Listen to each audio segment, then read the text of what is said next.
मायके वालों की बहू। अरे सीता, क्या हुआ? मुंह काहे लटका है तेरा? जब से आई हो तब से ऐसे ही बैठी हो। मुंह तो मीठा कर। मयूर का रिश्ता तय करके आई हूँ मैं कल ही। हाँ हाँ, खाती हूँ। सीता डिब्बे के सारे रसगुल्ले खा जाती है और बिंदिया सीता को देखती रह जाती है। तब सीता कहती है, अब बेटे की शादी हुई है तो खाऊंगी ही ना। वैसे रसगुल्ले बहुत स्वाद है। अच्छा, अब बता, मुंह क्यों उतरा हुआ है तेरा? क्या बताऊं बिंदिया, आजकल की बहुएं पूछ मत। रहती तो ससुराल में है, लेकिन करती और गाती मायके का है। जब देखो मेरी बहू अपने मायके वालों में ही लगी रहती है। अपने घर में आग लग भी जाए ना तो उसे कोई फर्क नहीं, लेकिन मायके में हल्का सा कुछ होता है तो बहू दौड़ पड़ती है। अरे माय का भी तो उसका घर है, लगाव तो होता ही है ना। लगाव होना अलग बात है। दिन भर वीडियो कॉल पर अपने मायके वालों में लगी रहती है। अरे दुखी हो गई हूँ मैं। तू नहीं समझेगी, जब तेरी बहू आएगी ना तब तुझे मेरी बात समझ में आएगी। सीता चली जाती है। बिंदिया उसके पीछे से कहती है, इतना खोज के लाई हूँ बहू, मेरी बहू लाखों में एक होगी। इसके बोलने से कुछ थोड़ी ना होता है। इसी तरह दिन बीतने लगते हैं और मयूर की शादी का दिन आ जाता है। शादी से बिंदिया बहुत खुश होती है। तभी एक रिश्तेदार कहती है, भाभी जी, तैयारी तो बहुत जबरदस्त की है। मेरे इकलौते बेटे की शादी है तो लगना चाहिए ना कि बिंदिया के घर बहू आने वाली है। मैंने तो पहले ही मयूर के पापा से कह दिया था, शादी लाजवाब होनी चाहिए। चलो सब, बारात के निकलने का वक्त हो गया है। गाजी बाजी और पटाखे फोड़ते हुए बारात पायल के घर पहुंचती है। शादी अच्छे से हो जाती है। सब खा पी कर पायल को लेकर निकल जाते हैं। गाड़ी में बैठी पायल रोती रहती है। मयूर उसके हाथों में हाथ रखकर कहता है, रो मत पायल, बगल में ही तो तुम्हारा मायका है। जब मर्जी हो चली जाना, मैं तुम्हें कभी नहीं रोकूंगा। पायल तुरंत अपने आंसू पोंछ अपने भाई सनी को वीडियो कॉल कर लेती है और उससे बातें करने लगती है। बिंदिया के घर गाड़ी पहुंचती है। सब नई बहू को उतारने के लिए खड़े होते हैं। जैसे ही गाड़ी का गेट खुलता है तो सब देखते हैं कि बहू फोन पर अपने भाई से बात कर रही है। एक बार के लिए तो वहां खड़ी सारी औरतें एक दूसरे को देखने लगती है कि भाई इस वक्त कौन फोन पर अपने मायके वालों से लगा होता है। सबकी शक्ल देखकर बिंदिया कहती है, अभी अभी अपने मायके को छोड़कर आई है ना, तो याद आ रही होगी अपने भाई की। बहू भी तो बच्ची ही है। पायल तुरंत फोन अपने पर्स में रखकर गाड़ी से उतरती है। बिंदिया पायल का गृह प्रवेश करवाती है। सब कुछ बड़े अच्छे से हो जाता है। पायल सबको अपने मायके से लाए गिफ्ट देती है। ये मेरी मम्मी ने दिया है। मेरी मम्मी की पसंद ना बहुत अच्छी है। आप सबको कैसी लगी बताइएगा। सब अपने अपने गिफ्ट्स खोलकर देखने लगते हैं। तब साइड से पायल अपनी माँ को कॉल लगाकर फोन अपने हाथ में दबा लेती है। बहू, साड़ी तो बहुत अच्छी दी है तेरी माँ ने। मयूर के पापा का कुर्ता भी सुंदर है। भाभी मेरे सूट भी अच्छे हैं, मैं ऐसा ही ढूंढ रही थी। आंटी से कहना मुझे बहुत पसंद आया। मम्मी जी ने मेरे लिए कुछ नहीं दिया।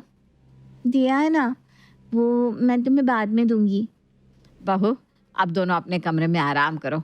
तुम दोनों भी तो थक गए होंगे। जी मम्मी जी। एंजल पायल के हाथों में फोन ऑन देख लेती है। ये भाभी ने अपनी माँ को कॉल क्यों लगाया हुआ था? मम्मी से कहूँ या नहीं? रहने देती हूँ, कहीं माहौल ख़राब ना हो जाए। ये भी हो सकता है कि मैं शायद गलत हूँ। एंजल उस वक्त चुप रहना ही सही समझती है। अगले दिन पायल तैयार होकर बिंदिया के पैर छूती है और बिंदिया उसी में भाव विभोर हो जाती है।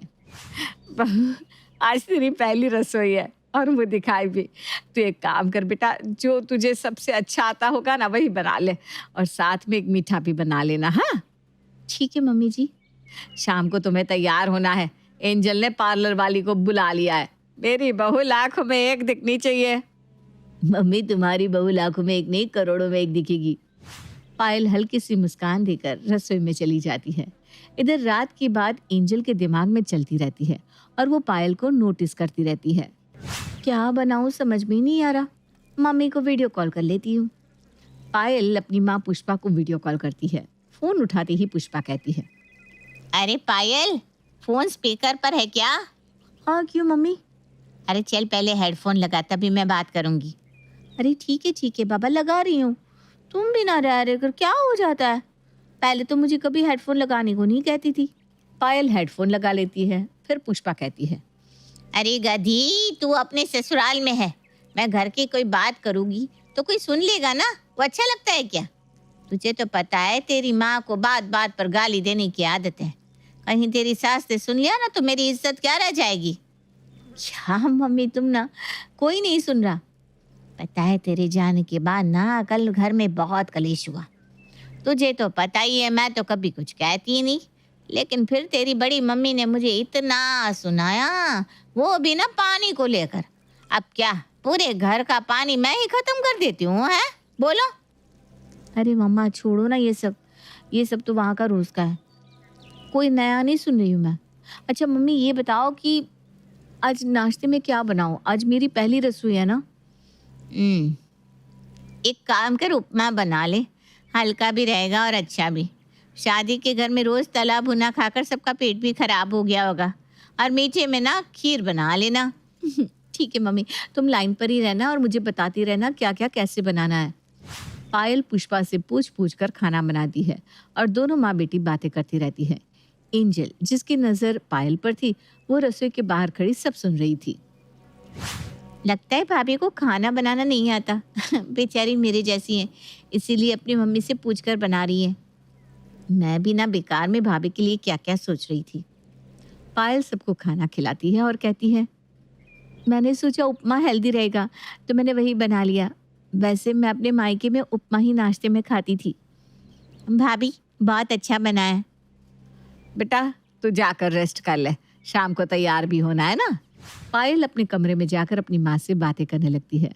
जैसे ही मयूर कमरे में आता है, पायल को जगह देखकर कहता है, अब फोन छोड़ भी दो, आराम कर लो वरना शाम को थकी थकी लगोगी। मुझे नींद ही नहीं आ रही और लेटने से ना मुझे आराम हो जाता है। पायल वापस से बात करना शुरू कर देती है। शाम को पार्लर वाली आ जाती है और पायल तैयार होते वक्त भी अपनी बहन अनु को वीडियो कॉल में ले लेती है और मेकअप करवाते हुए बात करने लगती है। एंजल कमरे में आती है और पायल के हाथ से फोन लेकर कहती है, भाभी तैयार हो जाओ शांति से, फिर बात करती रहना। सब आ गए हैं, ऑलरेडी लेट हो चुका है। दीदी अब जल्दी से भाभी को रेडी कर दो ना। एंजल, मैं अपनी दीदी को दिखा रही थी कि मुझे तैयार तो सही कर रही है ना। इसकी चिंता आप छोड़ दो, ये यहाँ की बेस्ट पार्लर वाली है। पायल तैयार होकर मुंह दिखाई की रस्म के लिए बैठ जाती है। सभी औरतें पायल की मुंह दिखाई कर उसे कुछ न कुछ देती हैं। फिर सब खाना खाने लगती हैं। इतने में ही पायल का भाई वहां आ जाता है। पायल तुरंत अपना घूंघट हटाती है और अपने भाई से गले मिलती है। अच्छा हुआ तुम आ गए भैया, मैं तुम्हें ही याद कर रही थी। आज मुंह दिखाई में ना अच्छी खासी कमाई हुई है। बहू, तेरा भाई कहीं भागा नहीं जा रहा, उसे बैठने तो दे। कमरे में ले जा और आराम से बात करना। हाँ ये सही कहा आपने मम्मी जी। पायल सनी को अपने कमरे में ले जाती है और नेक में मिले कुछ पैसे और कुछ अच्छे अच्छे गिफ्ट दे देती है। तूने मुझे क्यों बुलाया अचानक? अरे यार आज ना बहुत अच्छे अच्छे पकवान बने हैं, स्पेशली लिट्टी चोखा, इसीलिए तुम्हें बुला लिया। ये कुछ पैसे और गिफ्ट है, ले जाना, काम आएगा मम्मी को। अरे तेरी सास देख लेगी तो? भैया तुम ना उसकी फिक्र मत करो, मैं देख लूंगी। एक काम करती हूँ, मैं तुम्हारे साथ ही चलती हूँ पग फेरे के लिए। अरे पर वो आज ही तेरी सास जाने देगी तब ना। अरे तुम बोल देना ना कि मैं आज आया हूँ तो लेते हुए ही जाऊंगा। चलो अभी कुछ खा लो बाहर चलकर। सनी और पायल बाहर आते हैं। तब तक सारी औरतें खा पीकर चली जाती हैं। सनी आराम से खाता है और बिंदिया से पायल को ले जाने के लिए बात कर लेता है। ठीक है, ले जाओ पायल को, आज जाए या कल क्या फर्क पड़ता है। पायल अपने भाई के साथ उसी वक्त चली जाती है। 2 दिन बाद मयूर पायल को वापस ले आता है। इसी तरह दिन बीतने लगते हैं। पायल जब देखो फोन और वीडियो कॉल पर अपने मायके वालों के साथ लगी रहती। पहले तो बिंदिया पायल की बातें नजरअंदाज करती है, ये सोचकर कि बहू नई नहीं है तो एडजस्ट होने में उसे वक्त लगेगा। एक रोज बिंदिया की तबीयत ठीक नहीं थी तो वो पायल से कहती है, बहू मुझे बुखार हो रहा है, तो गरम गरम दाल और फुलके सेक के दे दे। हमेशा की तरह पायल फोन पर लगी रहती है और सुनती नहीं। तभी एंजल कमरे में जाकर पायल को हिलाकर कहती है, भाभी सुन रही हो क्या आप? मम्मी खाना मांग रही है और आप फोन पर लगी हो। मैं कॉलेज जा रही हूँ। अरे हाँ हाँ दे रही हूँ दीदी। पायल अपनी माँ से बात करते करते दाल बनाकर बिंदिया को पकड़ाती है और कहती है, माँ जी फुल्की लाती हूँ, आप तब तक दाल का पानी पियो। बिंदिया 2 फुल्के तो ठीक देती है, फिर अनु का कॉल आता है और वो रोटी तवी पर डालकर भूल जाती है। इधर बिंदिया थाली पर बैठी बैठी इंतजार करती रह जाती है। अरे बहू, रोटी देगी या नहीं? बिंदिया उठकर कमरे में आती है तो देखती है कि जली रोटी की खुशबू आ रही है। बिंदिया तमाती हुई जोर से पुष्पा से कहती है, अरे बहू, घर में आग लगाकर ही मानेगी। ये फोन ना किसी की जान लेकर आएगा। अब ठीक है दीदी, रखती हूँ। मम्मी जी, मैं बना देती हूँ ना फिर से। अरे अब रहने दे, माफ कर बहू। अगले दिन सुबह पहले उठते ही बरखा का फोन पायल को आता है और वो चाय बनाते बनाते बरखा से बातें करने लगती है। दीदी, बहुत दिन हो गए, कहीं नहीं गए हम। आप थी तो चले भी जाते थे। अब तो इतने दिनों से आपकी भैया हमें कहीं लेकर भी नहीं जाती। तो ठीक है ना, एक काम करते हैं, शाम को मूवी चलते हैं। आप और भैया आ जाना। हाँ, 1 मिनट रुकना, मैं मयूर को चाय पकड़ा देती हूँ। पायल चाय लेकर अपने कमरे में जाती है, जहाँ मयूर टॉवेल में खड़ा था। पायल फोन तुरंत मयूर की ओर घुमा देती है और कहती है, लो भाभी, बात करो मयूर से। मयूर ऑकवर्ड फील करता है और फोन को हाथ से साइड कर धीरे से कहता है, पायल, तुम्हें दिख नहीं रहा है क्या? मैं गमछे में हूँ। अरे यार, भाभी ही तो है, क्या है, कोई दिक्कत नहीं है। अरे तुम जाकर बाहर बात कर लो, मुझे कपड़े पहने दो। देखो चाय रखी है, पी लेना। मयूर को अंदर ही अंदर गुस्सा आने लगता है और वो कहता है, पायल कोई जगह ही नहीं दिखती, जहां देखो वीडियो कॉल ऑन कर देती है। दोपहर को पायल मयूर को दुकान पर कॉल करके कहती है, जाने मन, मूवी चलते हैं ना, कहीं घूमने का मन कर रहा है।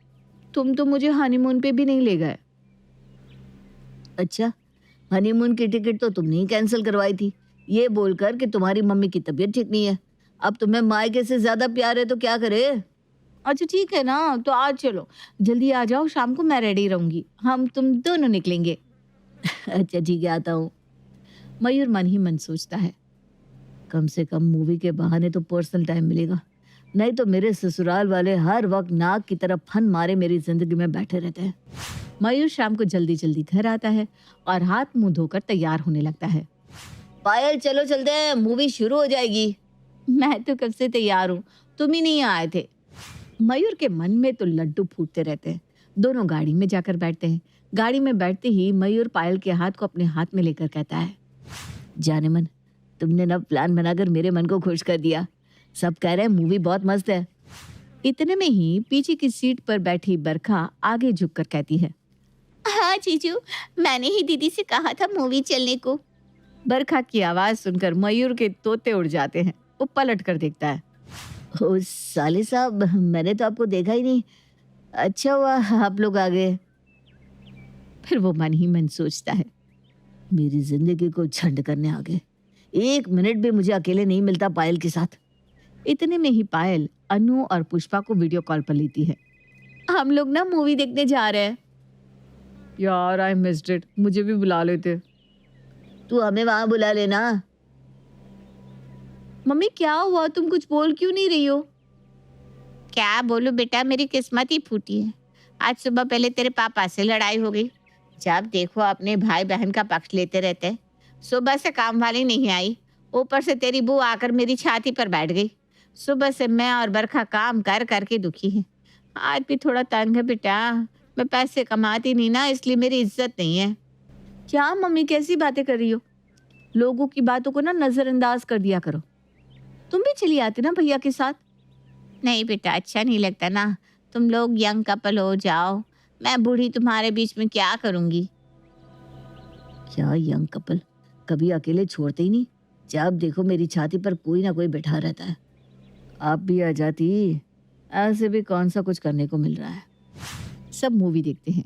फिर घर लौटते वक्त सनी और बरखा को उनके घर पर छोड़ते हुए पायल और मयूर अपने घर आते हैं। थक कर दोनों सो जाते हैं।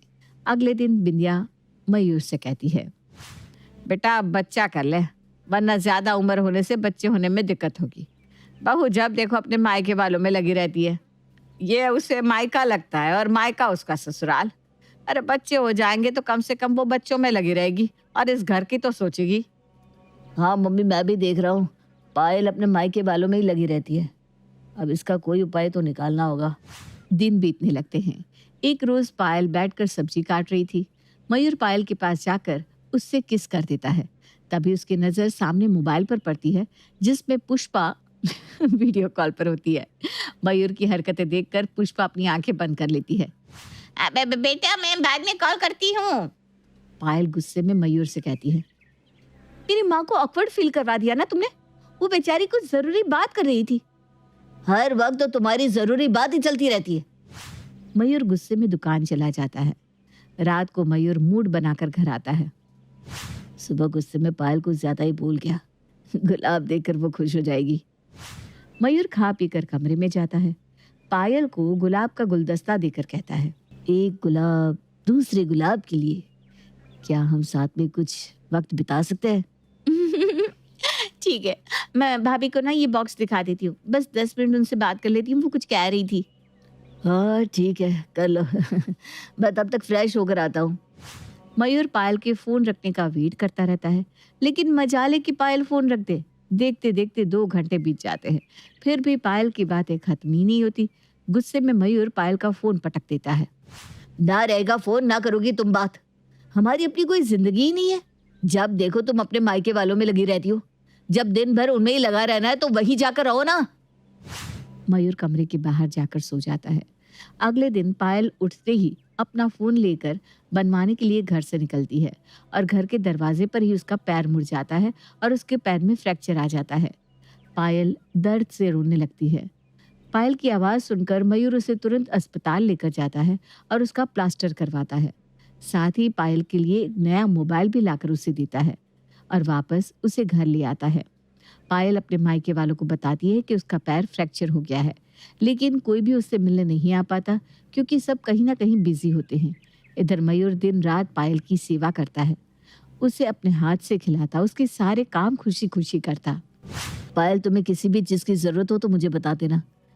अपने मायके वालों से बात कर लो, तुम्हारा मन लग जाएगा। पायल की आंखें भर आती हैं और वो रोते हुए कहती है, मुझे माफ़ कर दो मयूर। मैं समझ ही नहीं पाई कि शादी के बाद ससुराल ही लड़की का घर होता है। मेरी इस हालत में तुम मेरे साथ हो, मेरे मायके वाले नहीं। प्लीज़ मुझे माफ़ कर दो। अब से मैं हरदम सबसे पहले तुम्हें वक्त दूंगी और बाद में किसी और को। मयूर पायल के सिर पर हाथ फेरता है और उसे गले लगा कर कहता है, बच्ची हो तुम बिल्कुल। अब पायल मायके मायके के गाने बंद कर ससुराल में लग जाती है।